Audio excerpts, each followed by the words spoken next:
बिस्मिल्लाहिर्रहमानिर्रहीम। अस्सलाम वालेकुम नाज़रीन, मैं हूं महरीन सब्तैन और देख रहे हैं आप मेरा यूट्यूब चैनल और फेसबुक पेज। सबसे पहले तो माज़िद नाज़रीन, कुछ स्टोरीज में कुछ अरसे से तात्तुल आ रहा है क्योंकि मैं बहुत ज़्यादा मसरूफियत थी कुछ, जिसकी वजह से मैं स्टोरीज टाइम पे नहीं बना पा रही।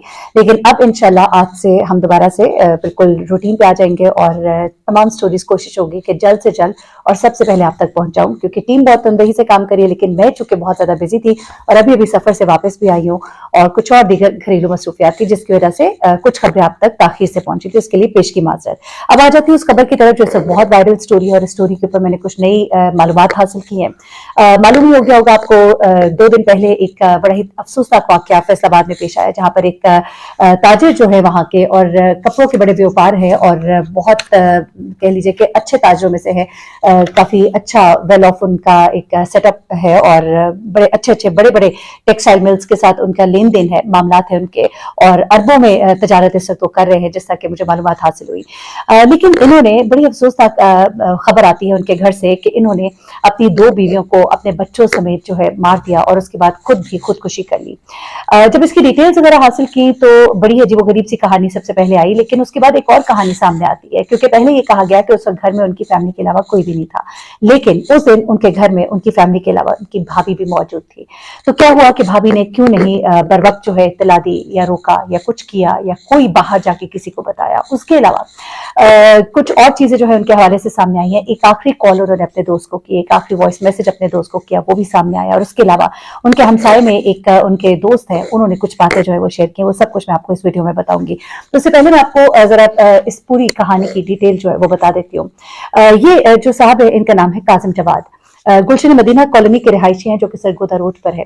और पुलिस कहती है कि रात को कोई 8:55 पर हमें एक कॉल मौसूल होती है, जिसमें कहा जाता है कि इस तरह से एक घर में एक कुआ हुआ है। वो वहां पर पहुंचते हैं, वहां पर जाके जिस तरह भी पूरे इलाके को कॉर्डन ऑफ करते हैं, उस घर को सील किया जाता है, उस घर से तमाम शवाहिदात जो है वो इकट्ठे किए जाते हैं, और जिसमें वो पिस्तौल भी शामिल होता है, जिससे कि इस शख्स ने तमाम घर वालों को कत्ल किया और उसके बाद खुद भी खुदकुशी कर ली।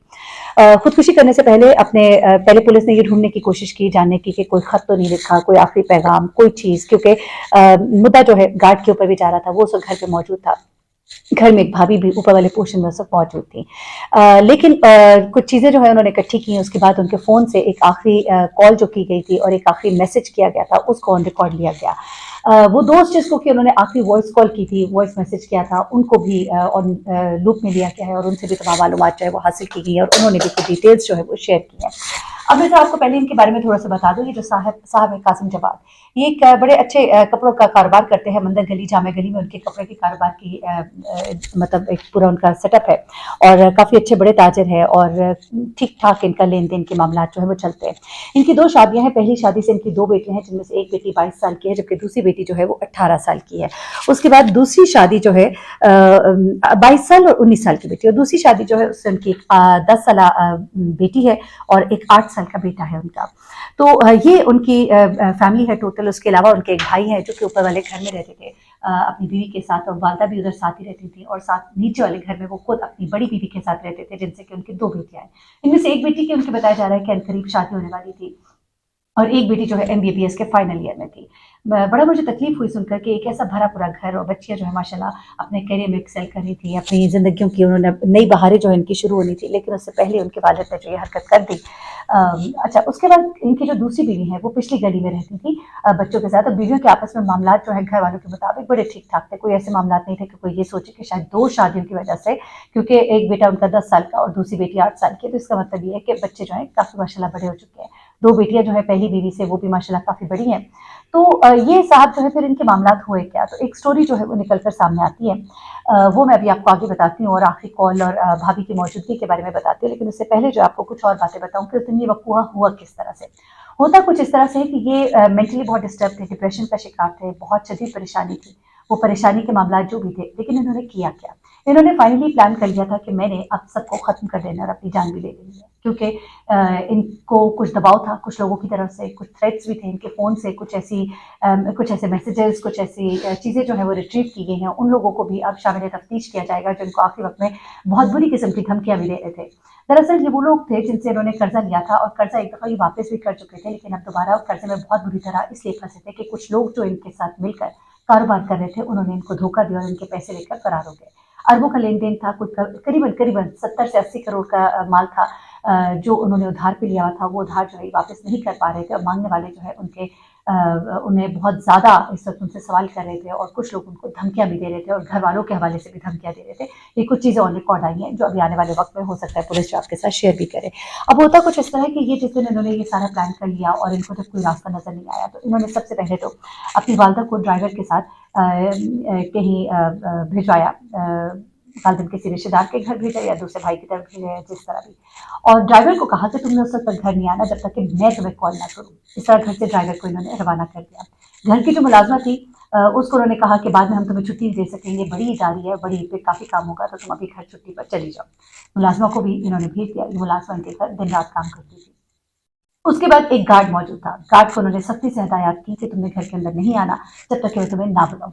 उसके बाद इन्होंने क्या किया कि अपनी दूसरी बीवी को कहा कि बच्चों समेत इधर आ जाओ। पहली बीवी पहले मौजूद थी और दूसरी बीवी को भी उन्होंने यहाँ पर बुला दिया। अब भाई जो है इनके उस वक्त काम पर गए थे, भाई को कहीं उन्होंने भिजवाया नहीं था बल्कि भाई जो है अपने काम पर गए थे। उसके बाद इन्होंने क्या किया कि घर को अंदर से लगाई कुंडी। ऊपर वाले घर में अब सिर्फ भाभी मौजूद थी। उसके बाद इन्होंने क्या किया कि घर के दो कमरे थे। एक कमरा जो ऊपरी कमरा था, पीछे की तरफ कमरा था, उस कमरे में उनकी बड़ी बीवी जो है अपनी दो बेटियों के साथ थी और आगे वाले कमरे में जो फ्रंट के करीब है वहां पर उनकी छोटी बीवी अपने दो बच्चों के साथ मौजूद थी। सबसे पहले उन्होंने उन सबके लिए खाना बाहर से मंगवाया और खाने के अंदर उन्होंने कुछ दवाई ऐसी मिलाई जिससे इंसान जो है नींद बेहोशी की हालत में चला जाए। उसके बाद उन सब ने खाना खाया और खाना खाने के बाद उन्होंने सबको कहा कि जाके आराम करो। अपने अपने कमरों में वो चले गए और जब उनको मुकम्मल यकीन हो गया कि ये लोग सो गए हैं तो उसके बाद फिर वो पहले बड़ी बीवी के कमरे की तरफ जाते हैं जो कि ऊपरी जानिब था, बैक साइड पर था, और उस कमरे में जाकर सबसे पहले वो बीवी के मुंह पर तकिया रखते हैं और उसके ऊपर पिस्तौल से फायर करते हैं ताकि आवाज़ जो है वो बाहर ना जाए। उसके बाद दोनों बेटियों को भी इसी तरह से मार देते हैं क्योंकि वो सब के सब खाने के बाद नींद बेहोशी की हालत में थी, इसलिए कोई रेजिस्टेंस भी नहीं आ सकी और तकिया रखने की वजह से कोई खास शोर बाहर ना जा सका। उसके बाद वो अगले वाले कमरे में आते हैं, वहाँ पर भी वो यही बात जो है रिपीट करते हैं। वहाँ पर भी अपने बेटी को और अपनी दूसरी बीवी को इसी तरह से मर्डर करते हैं। उसके बाद वो अपने कमरे में जाते हैं। कमरे में जाकर वो एक कॉल करते हैं। कॉल करने के बाद एक वॉइस नोट जो अपने दोस्त को भेजते हैं और उसके बाद अपनी कनपटी पर भी गन रखकर अपने आप को हलाक कर देते हैं। उस वक्त एक शोर की आवाज़ आती है और उस आवाज़ को सुनकर ऊपर से जो उनकी भाभी है वो मौजूद होती है। अब पुलिस ने उनसे जब पूछगिछ की है कि वो घर पे मौजूद है, उन्हें कुछ मालूम हो सका कि नहीं, तो ये सुनने में आ रहा है कि उनका ये कहना है कि मैंने एक ही गोली की आवाज़ सुनी। गालबन वही गोली होगी जिससे कि इस ताजिर ने अपने आप को मारा, क्योंकि ये गोली जो है ये बताया जा रहा है ये तकिया सर पे रखे बगैर बल्कि डायरेक्ट अपने आप को मारी गई। और डायरेक्ट गोली मारने की वजह से होता कुछ इस तरह से है कि ये जो साहब हैं इनकी जब डेथ हो जाती है उसके बाद वो भाभी जो है ऊपर से नीचे पहुंचती है, दरवाजे को पीटती हैं, लेकिन दरवाज़ा जो है वो अंदर से बंद होता है। दरवाज़ा बंद होने की वजह से वो अंदर नहीं पहुंच पाती हैं और उसके बाद जो है वो बाहर से गार्ड को आवाज़ें मारती हैं और उसके बाद घर का दरवाज़ा तोड़ा जाता है और उसके बाद पुलिस को भी बुलाया जाता है। पुलिस वहाँ पर पहुँचती है और उसके बाद जैसा कि मैंने आपको पहले बताया कि वहाँ से तमाम शवाहिदात जो हैं वो इकट्ठे किए जाते हैं और उसके बाद जो है तफ्तीश को आगे बढ़ाया जाता है। अब ये आखिरी वॉइस नोट जो है वो क्या था? आखिरी वॉइस नोट उन्होंने अपने करीबी दोस्त को भेजा था जिसमें उन्होंने बहुत सी बातें उनके साथ की है। उनको ये भी बताया कि मैं अब क्या करने जा रहा हूँ और मैं क्या कर चुका हूँ, जिसमें उन्होंने ये बताया कि मैं अपनी दोनों बीवियों को बच्चों को मार चुका हूँ और अब मैं खुद भी खुदकुशी करने वाला हूँ। फिर उन्होंने उस वॉइस नोट में कुछ गिले शिकवे किए, कुछ दोस्तों के हवाले से जिन्होंने बुरे वक्त में काम आए उनका शुक्रिया अदा किया और कुछ दोस्तों के लिए उन्होंने गिले शिकवे किए। साथ ही कुछ रिश्तेदारों का भी उन्होंने जिक्र किया और उनसे जो उनको दुख था, जो गिले थे, वो सब भी उन्होंने किए। ये सब के सब उस वॉइस कॉल के अंदर मौजूद है, लेकिन अभी तक उस वॉइस कॉल की जो डिटेल्स है वो भी टीम नहीं हासिल कर सकी। मैंने हमारी टीम में जो हमारे रिपोर्टर हैं मैंने उनसे कहा है कि आप उनसे सारी डिटेल्स लें। जैसे मालूम होता है कि वो आखिरी वॉइस नोट में डिटेल्स क्या थी, लेकिन मुख्तसरन उनको ये बताया गया है कि उस वॉइस कॉल के अंदर कुछ गिले शिकवे हैं दोस्तों के हवाले से और रिश्तेदारों के हवाले से, खासतौर पर कुछ अपने घर के अफराद के हवाले से उनके गिले शिकवे हैं। और फिर ये कि अब मैं मज़ीद अपने इस टेंशन में नहीं रह सकता और मेरे बाद मेरे बच्चों के लिए ज़िंदगी जो है वो मुश्किल हो जाएगी, तो इसलिए मैं उनको भी ख़त्म कर रहा हूँ और अपनी जान भी ले रहा हूँ। जिन लोगों से जो कर्जा लिया उनसे मैं माफ़ी मांगता हूँ, अगर हो सके तो मुझे वो सब माफ़ कर दे। कुछ इस तरह की बातें उसके अंदर है। अभी कुछ और डिटेल्स भी इसके अंदर आ रही है क्योंकि वो ड्राइवर और वो गार्ड जो है उन्हें भी शामिल तफ्तीश किया गया है और दोस्तों से भी बातचीत की जा रही है, उनसे भी पूछा जा रहा है। हमसाये जो इनका कहना है कि इनका मेल मिलाप बहुत अच्छा था, लेन देन बहुत अच्छा था, मामला बहुत अच्छे थे, रख रखाव वाले लोग थे और हमें बड़ी हैरत है कि उन्होंने ये किया है। लेकिन ताजा बरादरी में जो उनके इर्द गिर्द के लोग हैं वो ये ज़रूर बताते हैं कि बहुत बुरी तरह से कर्जे के बोझ तले दबे हुए थे और इस चीज़ ने उन्हें सख्त परेशान कर रखा था और कोई 1 अरब के करीब कर्ज था जो कि उन्होंने चुकाना था, लेकिन वो चुका नहीं पा रहे थे और कर्जदारों का उनके ऊपर बहुत ज़्यादा दबाव था। ये थे तमाम तर मामलात। मैंने कहा इसकी डिटेल्स आपको दूँ, उसके बाद मज़ीद जो तफ़सीलात मुझ तक पहुँचेंगी वो भी आपके साथ शेयर करूँगी। अपना बहुत ख्याल रखिएगा, दुआ में याद रखिएगा। अल्लाह हाफ़िज़।